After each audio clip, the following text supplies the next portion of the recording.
A year and a half ago, Honeywell employee Mary Foley was raped and murdered in a company parking ramp. Tonight, our KARE 11 investigative team looks at how that could happen at a company known for its expertise in security. During the summer of '88, the Twin Cities was rocked by a series of rapes and murders in parking ramps. Mary Foley's death was the fourth attack in Minneapolis at a ramp in a 6-week period. Photographer Lane Mickelson and reporter Mark Daly spent 5 weeks trying to piece together exactly what happened. Mark joins us now with the first of 4 reports. Mark? Joan and Kevin, over the next 4 nights, we're going to look at security all over the Twin Cities, not just at the Honeywell ramp.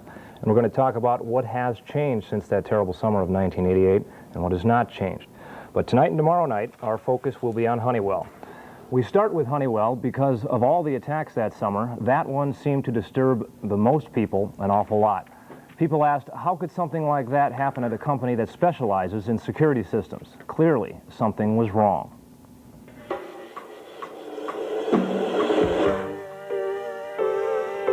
Mary Foley's friends say she came from an exceptionally close family, and that in turn, Mary treated others with a genuine warmth and kindness. She had a special relationship with her niece Caitlin. The two saw each other almost every day. Mary's former co-workers use the word gifted to describe her. They say she was especially committed to helping other women. And according to Honeywell officials, Mary was also extremely safety conscious. She even encouraged others to use the company's escort service when walking in Honeywell's parking ramp. That may be why Mary's murder came as such a shock to her friends and co-workers. But maybe it shouldn't have been so surprising. In May of 1980, a young woman was raped and robbed behind this wall by the same man who 8 years later would rape and kill Mary Foley. In August of 1981, a Honeywell employee was raped in her own car in a company lot after arriving for work. Less than 2 months later, another young woman was attacked as she walked down the street near Honeywell and then raped. Barely a month after that, someone tried to rape another Honeywell employee in the company lot. In January of 1984, a woman was approached by a stranger in Honeywell's ramp. He asked for a ride home, and after they left the ramp, he raped her. 6 months later, yet another young woman is raped in the parking lot. Shocking stories, unless you consider the neighborhood where Honeywell is located. In 1 year alone, shortly before Mary Foley was killed, there were 71 rapes, 340 robberies, more than 400 aggravated assaults, and 6 murders. And that's in just 1 year. Honeywell recognized the danger and spent more money on security than most other ramps in the Twin Cities. There were 8 cameras in the ramp and 13 so-called shriek alarms, alarms designed to go off whenever anyone screamed. In addition, one guard normally patrolled the parking facilities at Honeywell, while another guard monitored the alarms and cameras. As one of the world's foremost manufacturers of security systems, Honeywell certainly knew what it took to ward off intruders. And several experts say if there had been a guard patrolling this ramp, and if the security systems in place had been working like they were supposed to, it's highly unlikely that Mary Foley's killer ever would have even entered the ramp. But there was no guard, and the shriek alarms were turned off. I wasn't that surprised, I guess, that there had been a murder in the ramp, because I guess we had talked about that amongst ourselves, that it could possibly happen. These 3 men were all Honeywell security guards in June of 1988, but they were not working when Mary Foley was killed. All 3 say they've been ordered by Honeywell not to talk to reporters. They also say they were ordered by supervisors not to turn on the shriek alarms or the intercom part of that system several months before Mary Foley was killed. The shriek alarms at Honeywell were turned off for approximately 5 or 6 months that I know of prior to Mary Foley being murdered. In the alarm mode, the shriek alarms were designed to alert guards to any unusual noises in the ramp. A guard could then switch to the intercom mode and hear whatever was going on. But on the day Mary Foley was killed, and the guards say for many months before then, the system was on standby, or essentially off. In terms of security, how useful were the screech alarms in the standby position? In the standby position, they're totally shut off. They're totally useless. Honeywell representative Kathy Thunheim says the alarms were not turned off for months at a time. She says there was an ongoing period of adjustment. We were experiencing sensitivity problems. That is, the alarms would be set off by noises that you would not consider a security incident, a wind, a bird noise, something like that, and it caused there to be decisions made from time to time to switch off the alarm portion of the system. Whatever the case, Mary's sister and best friend Ellen says Mary thought the ramp was safe. And I know that in my heart that Mary was thinking, if I just scream, those alarms will go off and somebody will come and help me. And in my heart, when I go over those last few minutes of her life and her being there so alone, this woman who had given so much to so many, including Honeywell Corporation, it makes me very, very sad. David Anthony Thomas is the man who raped and killed Mary Foley. The ramp is completely fenced in now. The victim is over in this area on the first level. But as you can see from this police crime scene video, it wasn't back then. And investigators think Thomas simply crawled through one of several openings between the brick walls. Security experts say the way David Thomas apparently got into the ramp should not have surprised anyone. In fact, way back in 1981, Honeywell security manager Frank Vaccaro recommended in a company memo the immediate implementation of fencing to eliminate the vulnerability of unauthorized ramp entry. Soon later, some fencing was added, but clearly, the vulnerability of unauthorized ramp entry was not eliminated. 6 years later, in 1987, a security consultant conducted a study for Honeywell. The consultant noted several deficiencies in the fencing at Honeywell. He pointed out that it would be relatively easy to reach the openings in the ramp. Honeywell says it budgeted the money to complete the fencing before Mary Foley was killed. But the fact of the matter is, the work wasn't done until after she was murdered. 7 years after, a security manager first warned about vulnerabilities to unauthorized ramp entry. We talked about the Honeywell parking ramp, and I said, Mary, be careful. And she said, oh, I feel safe there. I feel safe at Honeywell. Tomorrow night, we're going to look more closely at where the guards were when Mary Foley was killed, and we're going to tell you more about the security system inside the ramp at that time. Kevin and Joan will also examine complaints from Honeywell employees who said that the company led them to believe that the ramp was a lot safer than it actually was. Okay, there is a fence now. Yes, there What's is. the status of the shriek alarms? According to Honeywell, and there's no reason to believe otherwise, the shriek alarms are turned on. What did the guards say was the reason? Now, Honeywell says it was adjustment for the shriek alarms. They had to turn them off intermittently. What are the guards saying that you talked to? What do they say the reason? The three guards we spoke to said that the alarms had been turned off for several months prior to the murder because they kept going off with bird noises and car door slamming. It was just a bother to repeatedly check the alarms when there was no real security incident at the time. We're all in parking ramps a lot. It's a story of interest to all of us. Thank you. Thank you. And we will be back with KARE 11 Sports after this. Stay with us.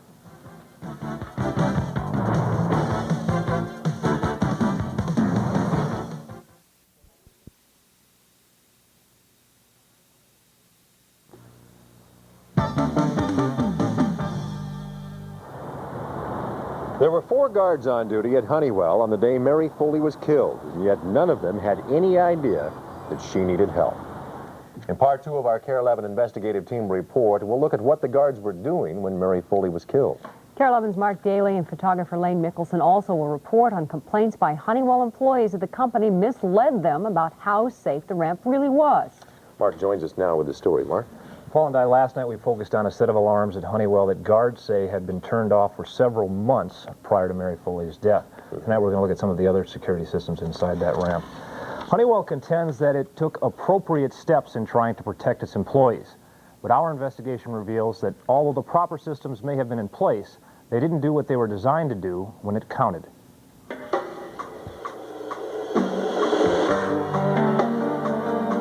Just 1 month before David Anthony Thomas killed Mary Foley, he raped a young woman out walking in South Minneapolis. A week later, he beat and raped a clerk in this convenience store. A week after that, he tried to rape a woman in an alley in St. Paul. That same day, Thomas raped a woman in a restroom at River Place in Minneapolis. 5 days later, he tried to rape a woman at a store near the university. An hour later, he raped a woman in her car near a U of M research center. A week after that, Thomas attacked another woman in a downtown Minneapolis skyway. 9 days later, he killed Mary Foley. Thomas's attacks were especially disturbing because they all occurred in public places, which seemed to indicate that nothing could stop him. At the time, Honeywell said its security had been appropriate and reasonable. We had taken many security precautions here, realize now that they were not sufficient to prohibit an intentional murder like this. But security experts, sex offender treatment professionals, and even rapists themselves all agree. A guard in the ramp, or at least a surveillance system in proper working order, could have saved Mary Foley's life. Do you think that the ramp was safe? No, anybody could have crawled in there. What would be most effective would be to create an environment in which an offender believes that there is some way that they'll be seen. If there was other people around when I saw this young woman, I would not have raped. These days, Honeywell says it has 6 security guards patrolling the company grounds on weekends, including one assigned to the ramp at all times. But back when Mary Foley was killed, only 4 guards worked weekends, and often none of them were in the ramp. According to police records, 2 guards who could have been in the ramp when Mary Foley was killed were off tending to a brush fire about 2 blocks away. Honeywell officials confirmed this. And then there was a supervisor who at that time was over tending to the fire? Mm-hmm. That presumably left 2 other guards inside. One of them would have been assigned to monitor the alarms and camera systems. But like virtually all parking ramp camera systems, this one had blind spots, and Mary's body was found in one of those areas. Audio shriek alarms were in place that could have picked up any cries for help, but they'd been turned off because they weren't working properly. As a backup of sorts, guards also might have heard a victim screaming over an intercom system in the ramp. According to police records, the man who attacked and killed Mary Foley says she cried for help at least 3 times. Honeywell offers no explanation as to why a guard 200 feet away in the control room would not have heard those screams over the intercoms, except to suggest that David Thomas was lying. I can't speculate about it. I don't know. I can't speculate about it. These 3 men were all Honeywell security guards in June of 1988, but they were not on duty when Mary Foley was killed. All 3 say, back then, guards in the control room occasionally left their posts, and they say the ramp intercoms were not always turned up.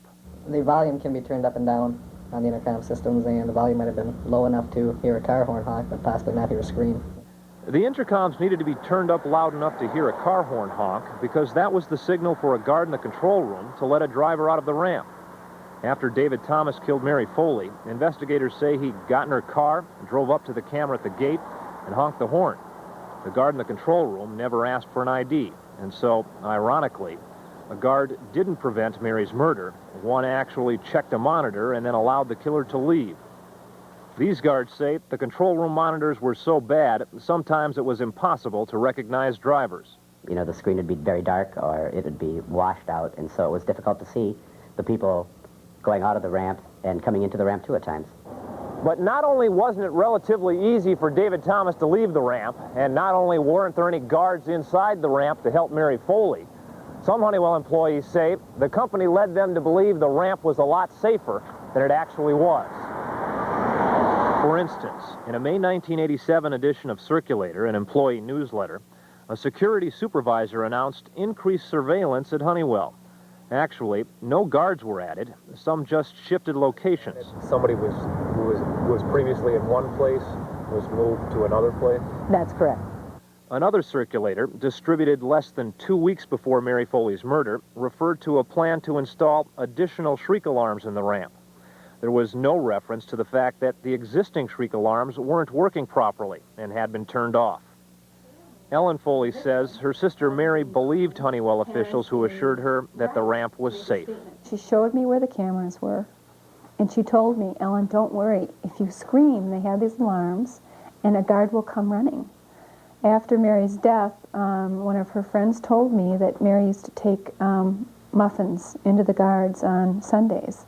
And she told her friends, be nice to the guards. You may need them someday.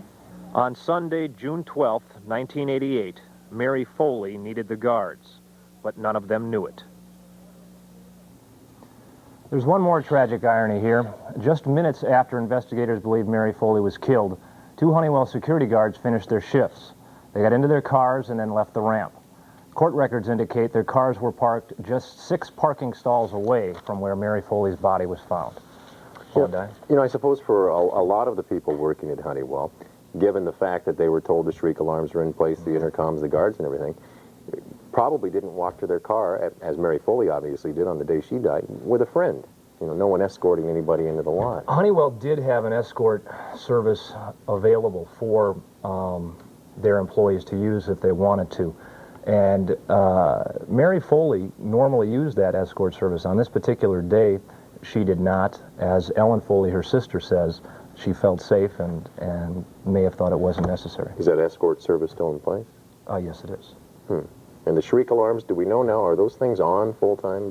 We are told by Honeywell that they are on full-time. We have no reason to believe that they are not on full-time. What about tomorrow night?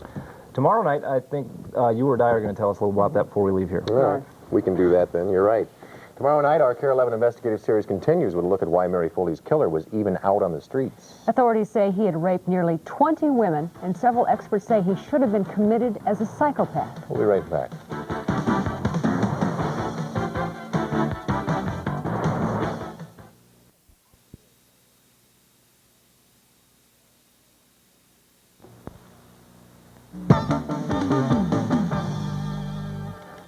Tonight, our KARE 11 investigative team looks at how the system allowed a psychopath to remain free until he eventually murdered someone. David Anthony Thomas is the man who killed Mary Foley in a Honeywell parking ramp 2 years ago. Mark Daly joins us now with more on this. Mark? Paul and I, David Thomas was in several different prisons and treatment programs before he killed Mary Foley. The mistake the system made was letting him go even though authorities knew that he was still dangerous. The problem is that neither the criminal justice system nor mental health officials have many options when it comes to dealing with extremely dangerous criminals. And it wasn't until after Thomas killed Mary Foley that authorities used what appears to have been their best option. It's called psychopathic commitment.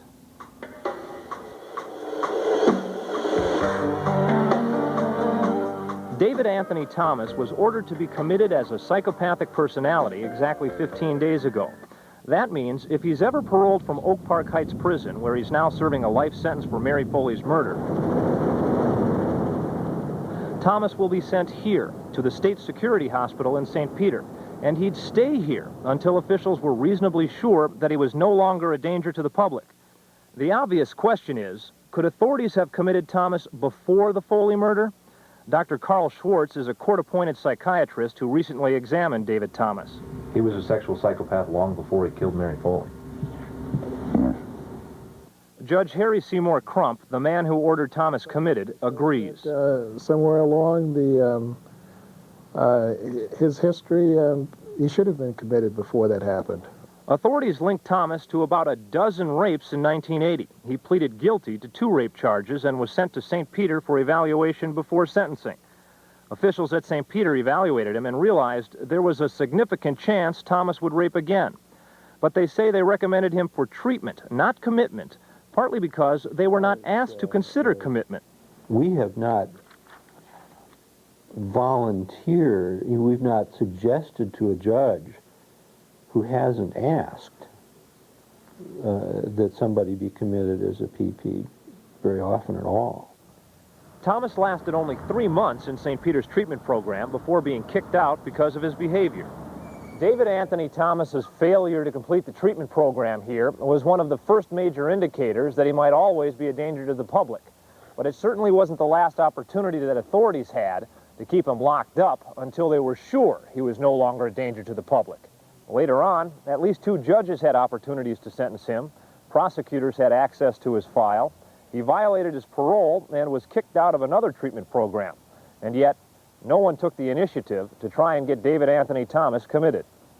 After he failed the first treatment program, a judge sent Thomas to the correctional facility in St. Cloud for 4.5 years. Thomas got time off for good behavior and was out of St. Cloud 3 years later. As a condition of his probation, Thomas was sent here to complete another treatment program for sex offenders, but he got kicked out of this one too. At that point, treatment officials told authorities they thought Thomas was still a very dangerous person, but they did not go as far as recommending him for commitment. The sexual psychopath statute and procedure is used so rarely, it simply would not have occurred to us as being appropriate or even possible in those circumstances.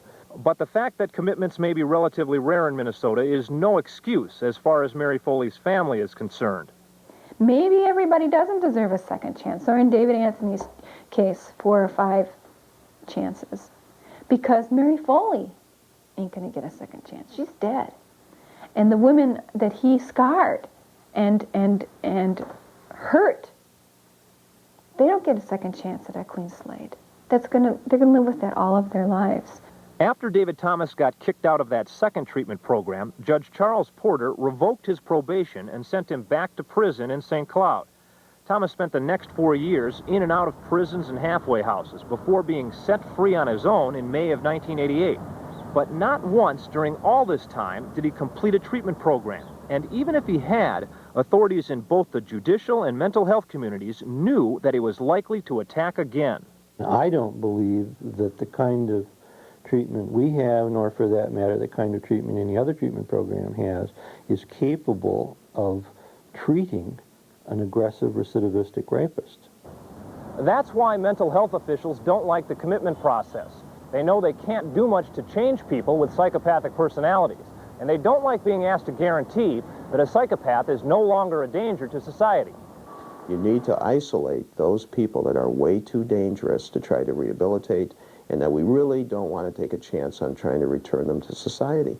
But you can't simply lock people up in prison forever. Our laws don't allow that. And so, psychopathic commitments to security hospitals appear to be the best available option.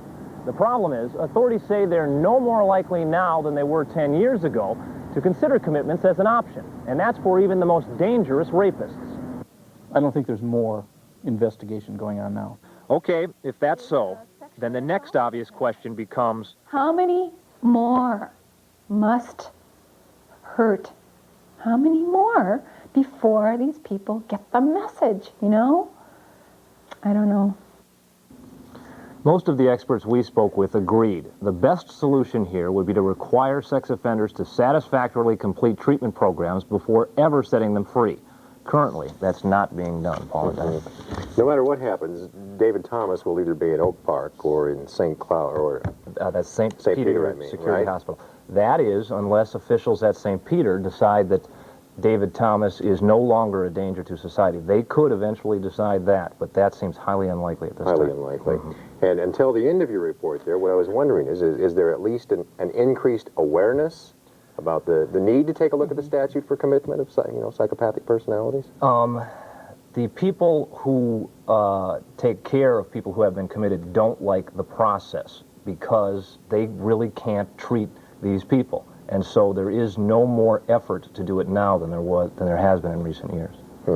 Is part of the problem that perhaps a defendant in the legal system is in and out and bounced around and it takes place over a couple of years and the paper trail's hard to follow? That really shouldn't be a problem because that just gives more officials an opportunity to do something here. Anybody can initiate a commitment. Well, thanks, Mark. Tomorrow night, in Part 4 of our KARE 11 investigative team report, we examine whether the metro area is any safer now than 2 years ago. Elected officials made many promises following a rash of violent attacks. Few of those promises were fulfilled. We'll be right back.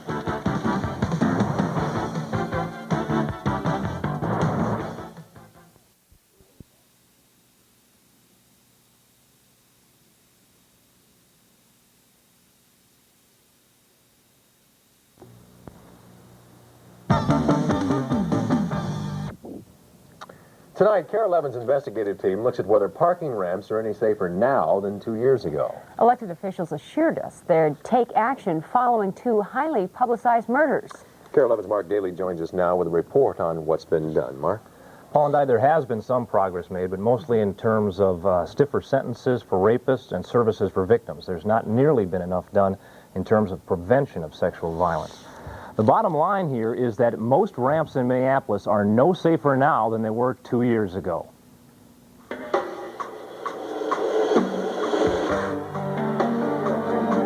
No citizen should die in Minneapolis or Minnesota or the United States without it being cause for outrage. We should be outraged.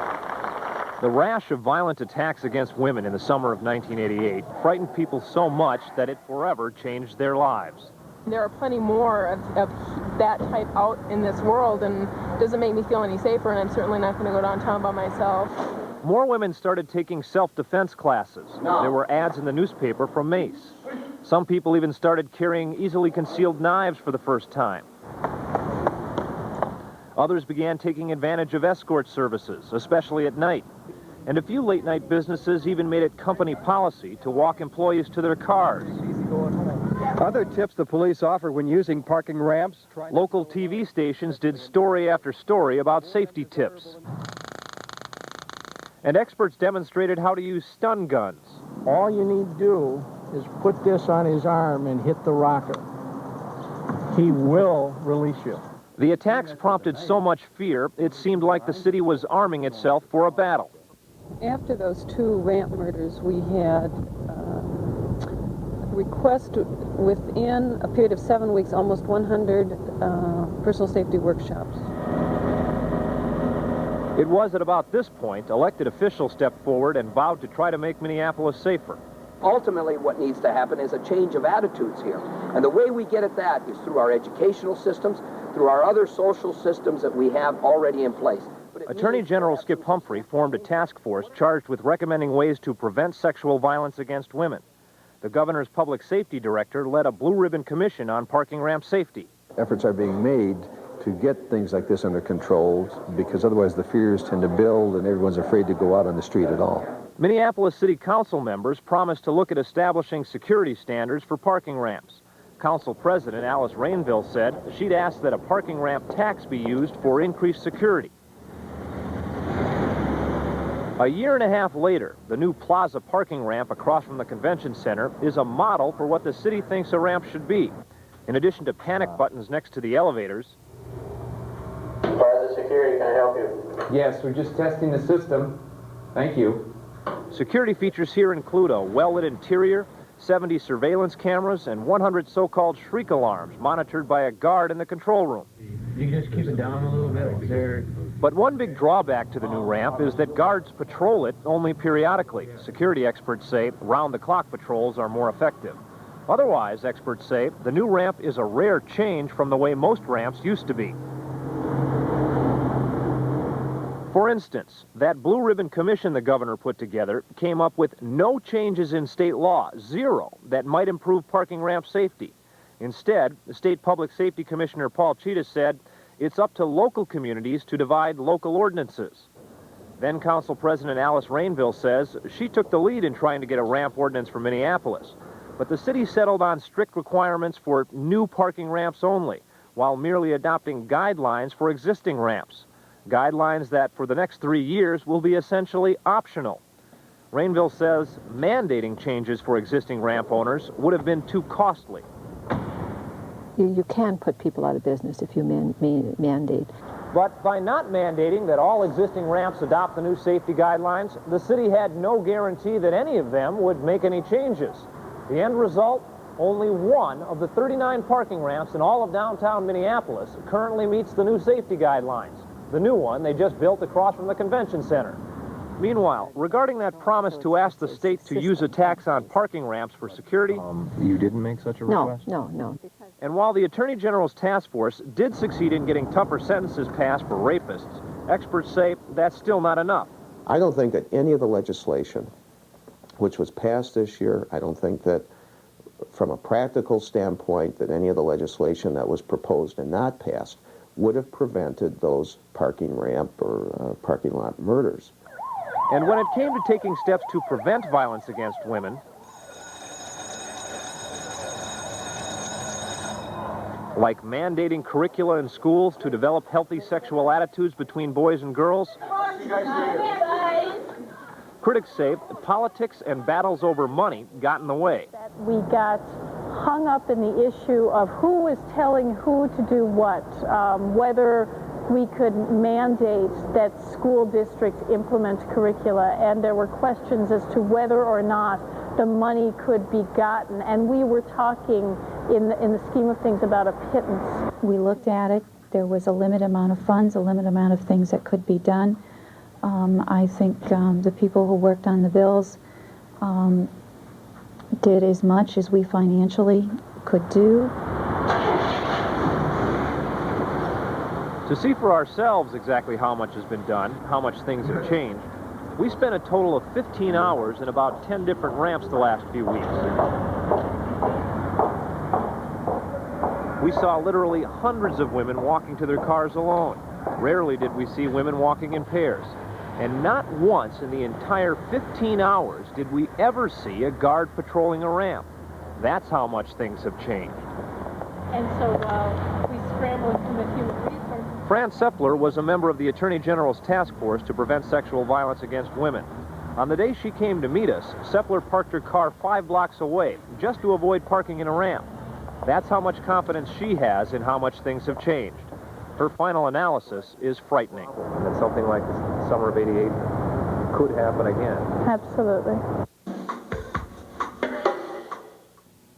To be fair, I should note here that Attorney General Skip Humphrey in particular has made the prevention of sexual violence against women one of his top priorities. In fact, he told me the other day that he speaks on the subject to groups across the state about twice a week.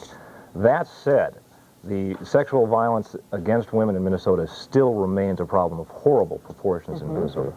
Well, given no guarantees and given no changes in the parking ramp situation downtown, common sense, I guess, should be our guidelines at this point. We shouldn't say that there have been no changes in parking ramps downtown. There are some ramps that have taken many steps trying to be safer, but the ramps that we were in, no guards.